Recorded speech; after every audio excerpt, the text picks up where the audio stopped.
السلام علیکم۔ اشفاق احمد صاحب کہتے ہیں کہ ہم سمر آباد میں رہتے تھے، جو ایک پوش علاقہ تھا۔ وہاں ایک بیوہ خاتون آ کر رہنے لگی جس کے 2 بچے تھے۔ خاتون بہت خوبصورت نوجوان ماڈرن تھی اور اس کا انداز رہن سہن کچھ شوق اور باقی لوگوں سے مختلف تھا۔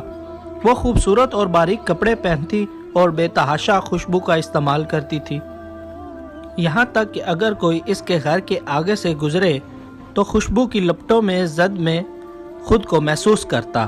خاتون جاسوسی ادب سے شگف رکھتی تھی اور دن سارا جاسوسی ناول پڑھتی رہتی اور بچوں کو گھر سے نکال دیا کرتی تھی۔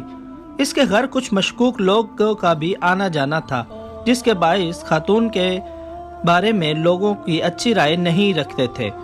اشفاق احمد صاحب کہتے ہیں کہ ہمارے گھروں میں آپس میں اور جمعے کے وقت مسجد میں بھی باتیں ہوتی تھیں کہ محلے میں مہیا کون سی اس قسم کی خاتون آ کر رہنے لگ گئی ہے۔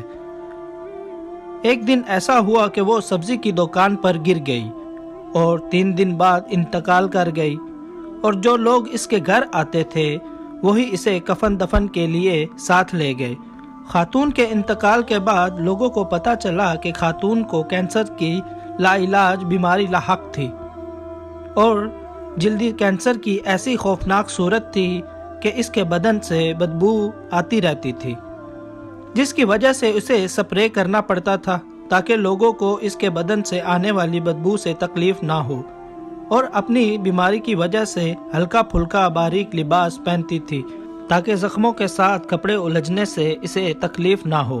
جس تکلیف کی شدت بڑھ جاتی اور وہ برداشت نہ کر سکتی تو اپنے بچوں کو گھر سے باہر نکال کے دروازے بند کر لیا کرتی تھی تاکہ اس کے بچے اسے تکلیف میں نہ دیکھ سکیں اور بے چین اور پریشان نہ ہو جائیں۔ اس کے گھر آنے والا ایک بندہ اس کا دیور تھا، دوسرا اس کا فیملی ڈاکٹر تھا اور جو اس کی دیکھ بھال پر مامور تھا، اور تیسرا اس کا وکیل تھا۔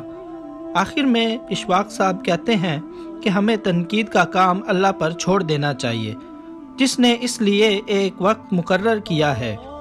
ہم اللہ کا بوجھ اپنے کندھوں پر نہ اٹھائیں، کیونکہ اس کا بوجھ اٹھانے سے بندہ کمزور ہو جاتا ہے اور پھر مر جاتا ہے۔